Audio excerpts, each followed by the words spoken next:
मैं पहले कभी नाम नहीं लिया उनका, लेकिन अगर होम मिनिस्ट्री खुद কালিদাসের মতো যে গাছে বসে আছে সেই গাছের ডাল যদি ভাঙে তাহলে তো বলতে হবেই ভাই, কিচ্ছু করার নেই।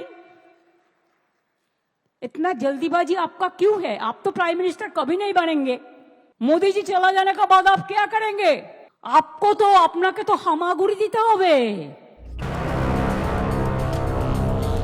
ইমাম মুয়াজ্জিমদের ডাকে নেতাজি ইন্ডোরের সভায় মুখ্যমন্ত্রীর এদিন মূল নিশানায় ছিলেন কেন্দ্রীয় স্বরাষ্ট্রমন্ত্রী অমিত শাহ। তবে ছেড়ে কথা বলেননি প্রধানমন্ত্রীকেও। আপনি বাংলাদেশের পরিস্থিতি জানেন না? Bengal is the border of Bangladesh, Nepal, Bhutan, Sri Lanka. আপনি ইউনুসের সাথে গোপন মিটিং করুন, চুক্তি করুন, দেশের ভালো হলে খুশি হব। কিন্তু আপনার প্ল্যানটা কি? আপনাদের প্ল্যানিংটা কি? কোন এজেন্সির মাধ্যমে ওখান থেকে লোক নিয়ে এসে দাঙ্গা করা? হিংসায় পাল্টা মুখ্যমন্ত্রীর বিরুদ্ধে চক্রান্তের অভিযোগ আনলেন শুভেন্দু। বলেন, অশান্তি বিধ্বস্ত এলাকায় তৃণমূল লোকসভায় হেরেছিল বলে ২৬-এর আগে সংখ্যালঘু ভোট এককাট্টা করতে এই পরিকল্পনা। সুপরিকল্পিত, কারণ মুথাবাড়ি, ফারাক্কা, শামশেরগঞ্জে তৃণমূল হেরেছিল লোকসভা ভোটে। তাই এখানে হিন্দু মুসলমান করে ৮০% মুসলিম পপুলেশন, ৭৫-৮০, তাদেরকে এক করলো যাতে ২০২৬ সালে এই সিটগুলোতে তৃণমূল জিততে পারে।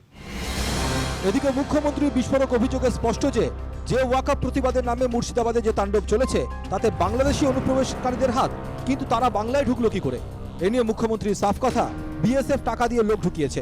বাচ্চা ছেলেদের ৫-৬ হাজার টাকা করে হাতে দিয়ে ইট ছোড়াচ্ছে।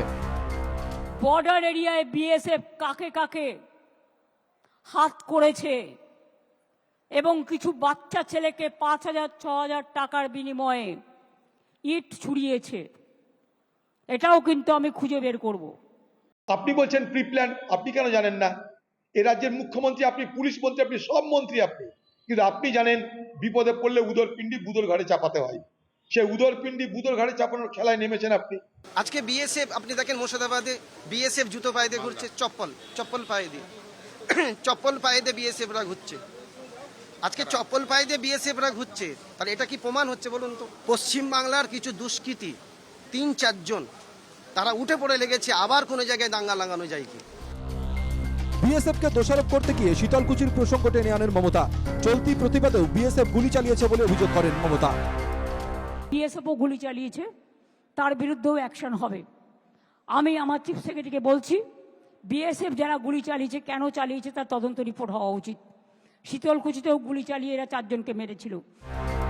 বিরোধী দলনেতা শুভেন্দু অধিকারীর দাবি, মুখ্যমন্ত্রী যখন বলছেন বাংলাদেশ থেকে লোক ঢুকেছে, তাহলে এটা এনআইএ তদন্তের জন্য ফিট কেস। জন্যই তো এনআইএ চাই আমরা।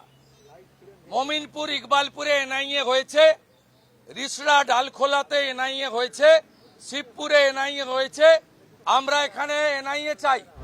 এদিকে মুর্শিদাবাদের ঘটনায় এনআইএ ইতিমধ্যেই সক্রিয় বলে খবর, তবে সরকারিভাবে নয়। কি ধরনের গোলমাল, কোথায় কোথায় অগ্নিকাণ্ড, লুট, প্রাণহানি, এসবের খোঁজ খবর নিতে শুরু করেছে এনআইএ। তথ্য জোগাড় করে দিল্লিতে রিপোর্ট পাঠানোর কথা এনআইএর। এনআইএর আধিকারিকেরা প্রাথমিকভাবে মনে করছে মুর্শিদাবাদে হিংসায় নিষিদ্ধ সংগঠন পপুলার ফ্রন্ট অফ ইন্ডিয়া বা পিএফআই থাকতে পারে।